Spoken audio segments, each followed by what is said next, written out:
The morning did not begin with the soft touch of sunlight or the gentle chirping of birds. It began with the sound of a dying machine. Inside the small, cramped apartment on the fourth floor, the air was thick with the scent of cheap eucalyptus oil and the metallic tang of old radiators. Anna stood over her son, Leo, watching the way his chest struggled to rise and fall. On the floor beside his bed, a plush bear lay face down. Its internal speaker, damaged during a frantic night of coughing fits, emitted a distorted, mechanical version of a lullaby that sounded more like a death rattle than a song. It was a haunting, rhythmic stutter that felt like an omen. Leo was only 6 years old, but in the gray, sickly light of the early hour, his skin looked like ancient parchment. His fever had spiked to 104 degrees. Anna checked her watch for the 10th time in a minute. Every second was a grain of sand slipping through her fingers, and she was running out of time. She scooped him up, wrapping his small, shivering body in a heavy wool blanket. The elevator in their building had been broken for 3 weeks, a common occurrence in a district that the city council had long since deleted from their maps. Anna took the stairs, her breath hitching in her throat as she descended 4 flights of cracked concrete.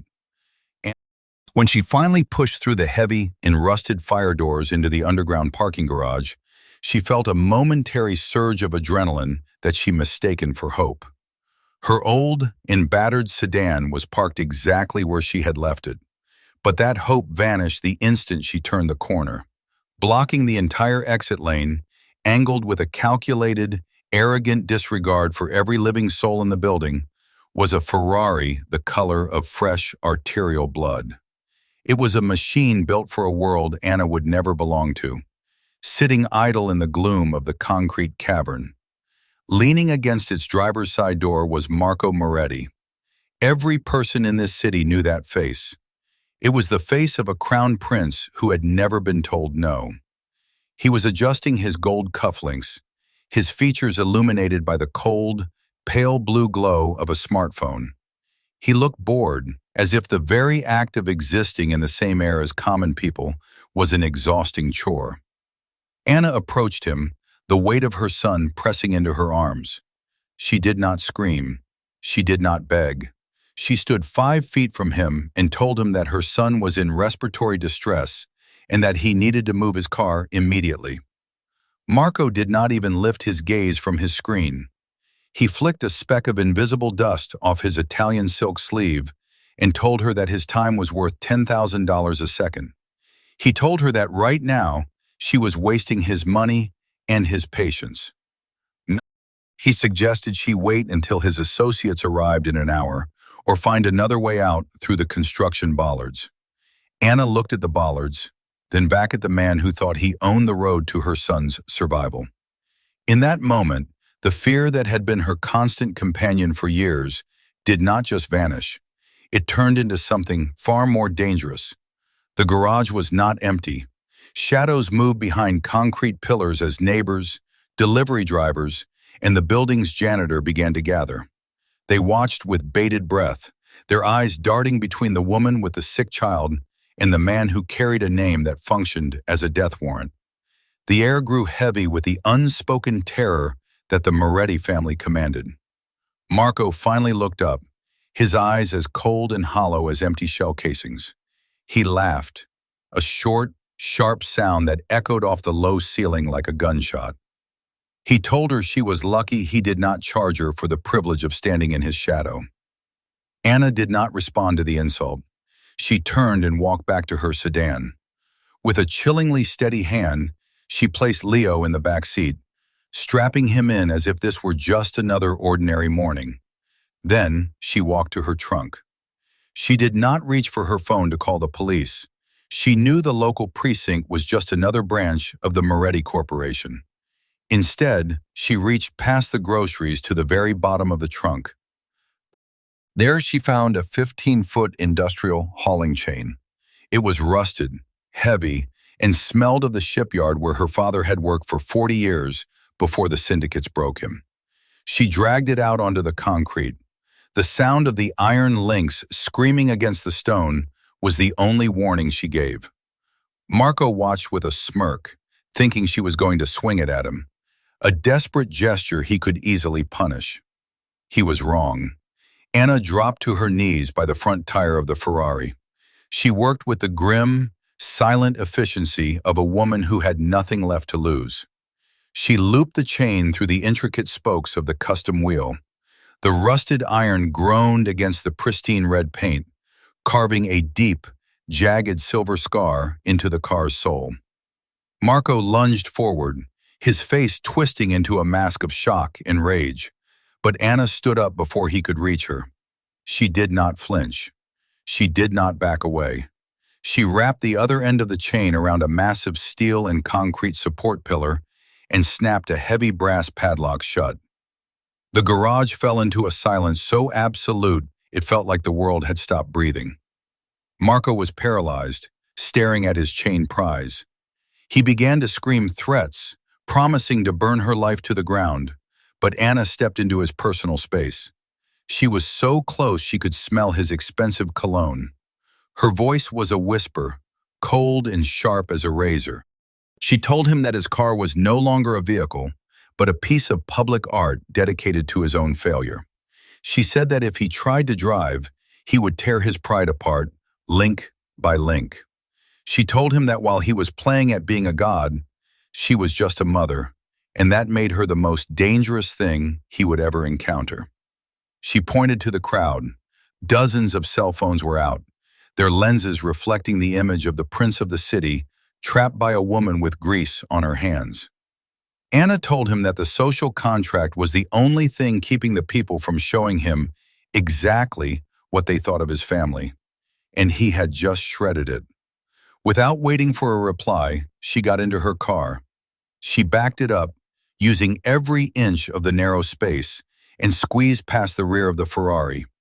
As she drove toward the exit, she rolled down her window and looked at the man who was now a prisoner of his own arrogance. She did not throw him the keys.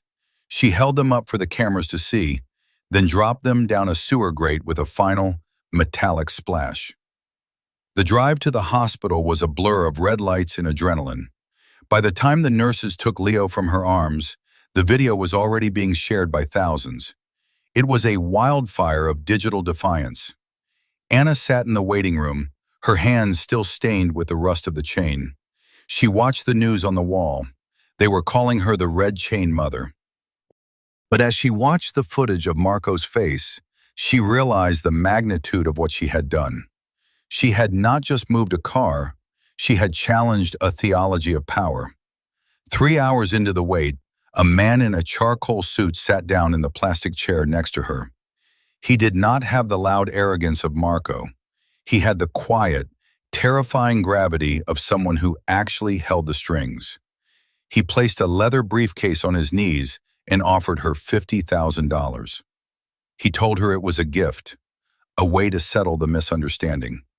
All she had to do was sign a paper saying it was a staged event, a prank for a social media channel. Anna looked at the money, then at the hospital doors. She thought about the neighbors who had finally found their voices because of her. She told the man that her son's life was not a prop and that the truth was the only thing the Morettis could not afford to buy. She pushed the briefcase back with a steady hand. The man stood up, adjusted his tie, and told her that by refusing the gold, she had chosen the iron. The man in the charcoal suit disappeared into the sterile white glare of the hospital corridor, leaving behind a silence that felt heavier than any threat. Anna sat perfectly still, her back pressed against the hard plastic of the waiting room chair. Every time the sliding glass doors hissed open, she expected to see a team of men with suppressed weapons. Instead, she saw the reality of the digital age. On the television mounted in the corner, her own face stared back at her. The footage from the garage was playing on a constant loop, interspersed with commentary from local news anchors who sounded both thrilled and terrified. They were dissecting the physics of the chain, the legality of her actions, and most of all, the look on Marco Moretti's face. She was no longer just Anna, a mother from the fourth floor. She had been transformed into a symbol, a viral phenomenon, a lightning rod for 20 years of suppressed rage. The hospital staff began to treat her differently. It started with small things. A nurse brought her a cup of coffee without being asked. A doctor, normally harried and dismissive, stopped to give her a detailed update on Leo's condition with a level of respect that bordered on fear. They were not being kind. They were being careful. They did not know if she was a hero or a dead woman walking, and they did not want to be on the wrong side of whichever one it turned out to be. Anna watched them and realized that her anonymity, the only real protection she ever had, was gone. She was now a public figure in a city where the most powerful family preferred to operate in the dark. 4 hours into the night, the atmosphere in the intensive care unit shifted. The ambient noise of the hospital, the distant carts, the hushed conversations, the rhythmic beeps suddenly vanished. It was as if someone had turned a dial, cutting the sound from the world. 2 men in dark overcoats appeared at the entrance of the waiting room. They did not have to say a word. Their presence was a physical weight that cleared the room of every other visitor. They stood like pillars of shadow, their eyes scanning the area before stepping aside to let an older man enter. Silvio Moretti did not look like a monster. He looked like a grandfather who had spent too much time in the sun. He walked with a slight limp, aided by a cane topped with a silver wolf's head. His suit was old-fashioned but impeccably tailored, and his eyes had the clarity of a man who had seen everything and regretted very little. He did not sit in the chair the charcoal-suited man had occupied. He pulled up a stool, sitting directly across from Anna, close enough that she could see the fine network of wrinkles around his eyes. He did not look angry. He looked fascinated. He began to speak about the city, about the way it breathed and the way it bled. He told her about the shipyards where her father had worked, naming the specific pier and the specific foreman who had tried to cheat him out of his pension. He knew the history of her family better than she did. He told her that he respected iron. He said that the world was full of plastic people who broke under the slightest pressure. But she was different. She was a throwback to a harder time. He told her that his son, Marco, was a disappointment, a creature of soft silk and loud noises, who did not understand that true power does not need to scream to be heard. Silvio reached into his pocket and produced a small, silver music box. He set it on the table between them and let it play. The melody was hauntingly familiar. It was the same lullaby the broken teddy bear had been stuttering earlier that morning. Anna felt a cold sweat break out across her neck. Silvio told her that he had been watching her for a long time. He said that he had seen her struggle to pay the rent, seen her skip meals to buy Leo's medicine, and seen the way she never asked for help.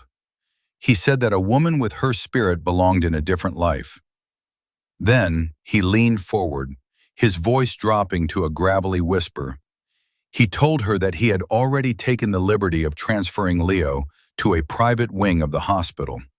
He said the best specialists in the country were currently reviewing the boy's chart.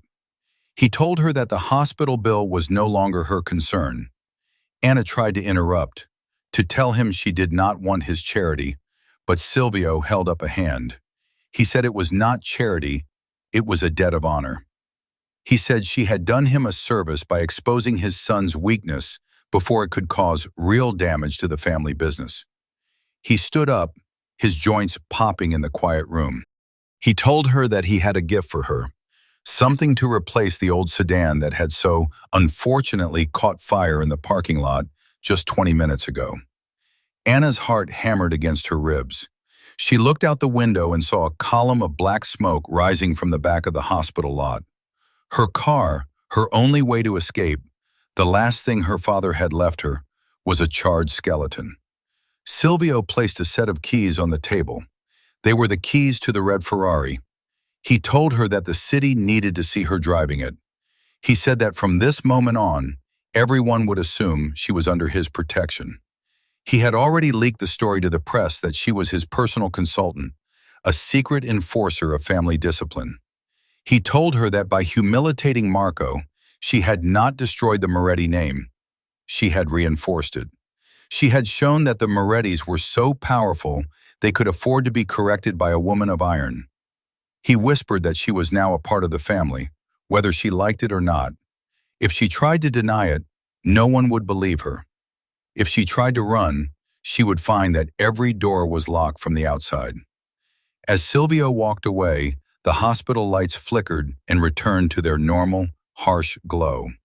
The nurses returned, their faces masks of subservience. Anna looked down at the keys. The red Ferrari was waiting for her outside, a beautiful, high-speed cage. She looked at her son through the glass of the ICU. He was sleeping, his breathing finally deep and regular. The price of his life was her own. She realized that she had used a chain to stop a car, but the old man had used the car to chain her soul. She picked up the keys, and for the first time that day, she felt the true weight of the iron. She walked out of the hospital into the cool night air. The red Ferrari was parked directly in front of the main entrance, glowing under the halogen lights like a pool of blood. A crowd had gathered, but they were not cheering anymore. They were whispering. They saw the woman who had fought the system, and they saw her walking toward the ultimate symbol of that system. When she pressed the button on the key fob, and the lights of the Ferrari flashed in response, the crowd fell silent. Anna got into the driver's seat.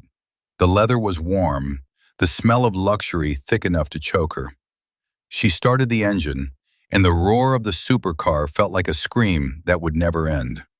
She drove out of the lot, a prisoner of her own victory, forever tied to the monster she had tried to defy. The streetlights of the city blurred into long, bleeding lines of white and amber as Anna drove the Ferrari through the sleeping suburbs. The car was too fast, too responsive. It felt like a living thing beneath her, a predator that she had been forced to leash to her own wrist. Every time she shifted gears, the mechanical whine of the engine sounded like a mockery of the silence she had lived in for years.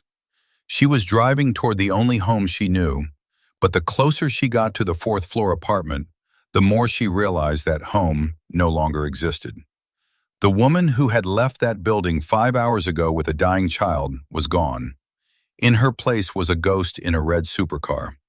When she turned onto her street, she saw that the news vans had already arrived.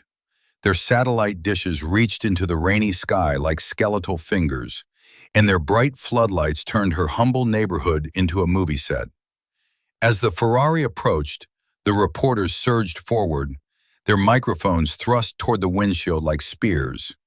They were screaming questions about her secret ties to Silvio, about the staged nature of the confrontation, about her sudden rise to the elite. Anna kept the windows rolled up. She could see her neighbors peeking through their blinds, their faces twisted with a mixture of envy and betrayal. They had seen the fire at the hospital.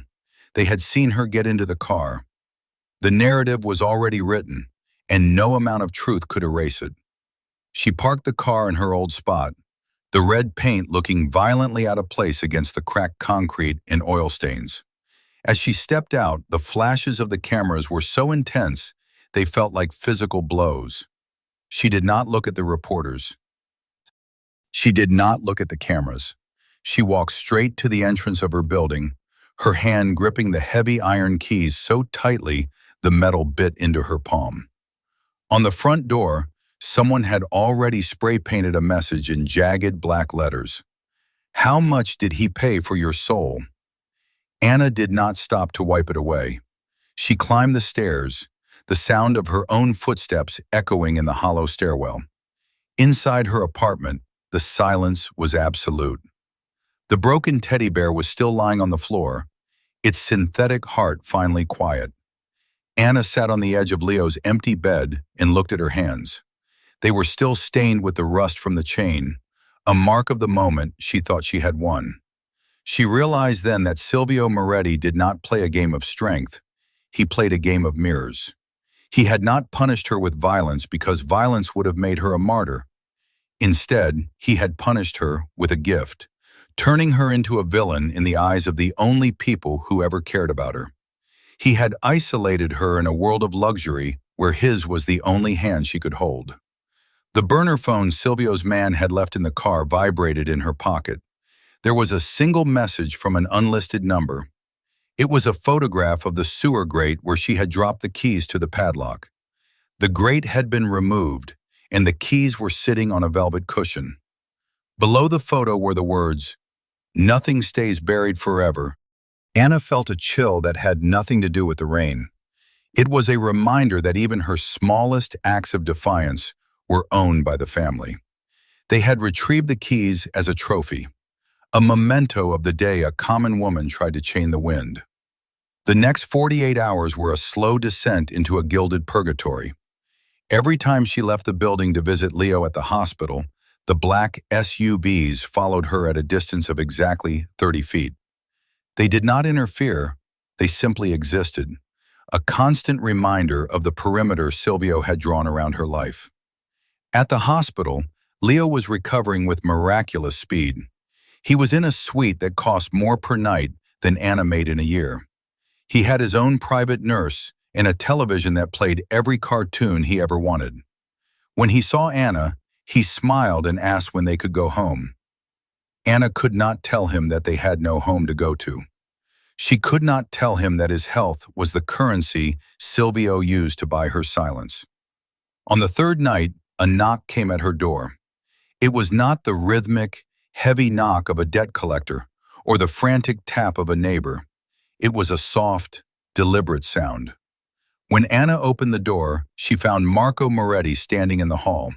He was not wearing his suit. He was in a dark hoodie and jeans, his face bruised from where his father had presumably reminded him of his failure. He did not try to push his way in. He stood in the shadows of the hallway and looked at her with a hatred that was so pure, it was almost beautiful. He told her that his father was old, and that his father's obsession with iron and tradition would die with him. He told her that the car she was driving was fitted with a GPS tracker and a remote kill switch. He said that the moment Silvio's heart stopped beating, Anna's would too. Anna looked at him, and for the first time since the garage, she felt a flicker of the old fire. She did not back away. She told him that she had already faced death in the eyes of her son, and a boy with a hoodie and a grudge did not scare her. She told him that she had chained his pride once, and she could do it again. Marco laughed, a dry, rattling sound. He told her she was already dead. She just had not stopped breathing yet. He turned and vanished into the darkness of the stairwell, leaving behind the smell of expensive tobacco and impending ruin. Anna closed the door and leaned against it. She realized that she was caught between two monsters, the father who wanted to own her and the son who wanted to destroy her. She looked at the red keys sitting on her kitchen table and knew she had to make a choice. She could accept the silk and the shadow, living out her days as a hollowed-out trophy of the Moretti family, or she could do the one thing Silvio did not expect. She could take the iron he respected so much and turn it into a weapon that would shatter the mirrors he had built around her. She went to her closet and pulled out her father's old shipyard jacket. In the pocket, she found a heavy steel bolt cutter. It was the only thing she had left that did not belong to the Morettis. She looked at the burner phone, then at the keys to the Ferrari. The game was not over. Silvio thought he had bought her soul, but he had forgotten one thing about the people of the shipyards. They knew how to build things, but they were even better at tearing them down. Anna sat down at her table and began to write a letter, not to the police and not to the press, but to the people of the city. She was going to tell them exactly what the red car cost, and then she was going to show them how to break the chain once and for all. The letter was not a plea for help. It was a manual of resistance. Anna spent the next 6 hours writing until her fingers cramped and the ink smeared across the page. She wrote about the $60,000 that were never signed for, the explosion of her old sedan, and the way the hospital suite had become a velvet cell for her son. She did not use the emotional language of a victim. She used the cold, precise terminology of a witness. She detailed every name Silvio had mentioned and every threat Marco had whispered. Most importantly, she wrote about the tracker and the kill switch in the car, exposing the gift as a lethal trap.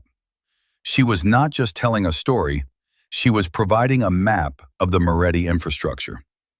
When the first light of dawn began to gray the edges of the city, Anna did not reach for the burner phone. Instead, she took her father's old bolt cutters and walked down to the garage one last time. The red Ferrari sat there, glowing with a malevolent beauty. She knew the black SUVs were watching from the street, but she did not care. She climbed into the driver's seat, but she did not start the engine. She reached under the dashboard, her fingers tracing the wiring until she found the heavy, unauthorized module that did not belong to the Italian factory. With a single, forceful snap of the bolt cutters, she severed the connection to the kill switch. The car's alarm chirped once, a short, strangled cry, and then went silent. She was no longer a passenger in her own execution. She drove out of the garage, not toward the hospital, but toward the heart of the city's industrial district, where the old shipyard stood. This was the territory the Morettis had abandoned years ago, a place of rusted cranes and hollowed-out warehouses. As she drove, she saw the black SUVs in her rearview mirror. They were closing the distance, realizing she was off her designated route. She did not panic. She pushed the Ferrari to its limit, the engine screaming as it reached 120 miles per hour on the narrow, potholed roads. She was not running away. She was leading them into the iron graveyard where she held the home field advantage. She reached the main pier, the very place where her father had spent his life. She slammed on the brakes, the tires smoking as the supercar skidded to a halt at the very edge of the deep, dark water. The black SUVs arrived seconds later, skidding into a semicircle, trapping her against the pier's end. Silvio's man in the charcoal suit stepped out, his face no longer calm. He told her she was making a mistake that could not be undone. He told her the old man was disappointed. Anna did not say a word. She held up the severed kill switch module and the letter she had written, which she had already scanned and set to auto-publish to every major news outlet in the country if she did not enter a code into her own phone every 20 minutes. She looked at the man and told him that the iron he respected so much was about to sink. She told him that she was tired of being a symbol for their power. In a sudden, violent movement, she stepped out of the car, put it in neutral, and pushed with every ounce of strength she possessed. The $500,000 machine, the symbol of her corruption and her son's safety, rolled slowly over the edge of the pier.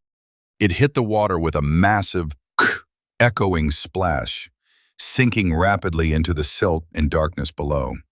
The charcoal-suited man lunged forward, but it was too late. The red ghost was gone. Anna stood at the edge, her father's jacket flapping in the wind.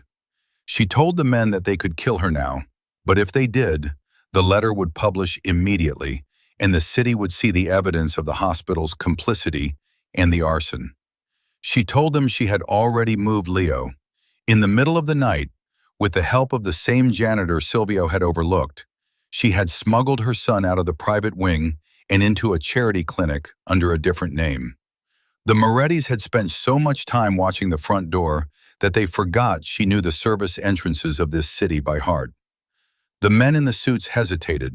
For the first time, the Moretti machine was paralyzed. They could not kill her without triggering a scandal that would bring the federal government down on their heads. And they could not buy her because she had already thrown their greatest bribe into the harbor. Anna walked past them, her footsteps steady on the rusted metal of the pier. She did not look back. She walked out of the industrial zone and into the crowded streets of the morning commute, disappearing into the mass of ordinary people who were just starting their day. The final act of her defiance was not a roar, but a disappearance. 6 months later, the Moretti family was under 3 separate federal investigations, triggered by an anonymous document known as the Iron Letter. Marco was in hiding, and Silvio had retired to a villa under constant surveillance. In a small town 3 states away, a woman named Anna worked in a quiet library. She did not have a red car, and she did not have $50,000. But every afternoon, she walked to a local park and watched a healthy, laughing boy named Leo play on the swings. She still carried a heavy iron key in her pocket, not to a car, but to a small, modest house she owned in her own name. She had broken the chain, and this time, she had made sure the world saw exactly how it was done.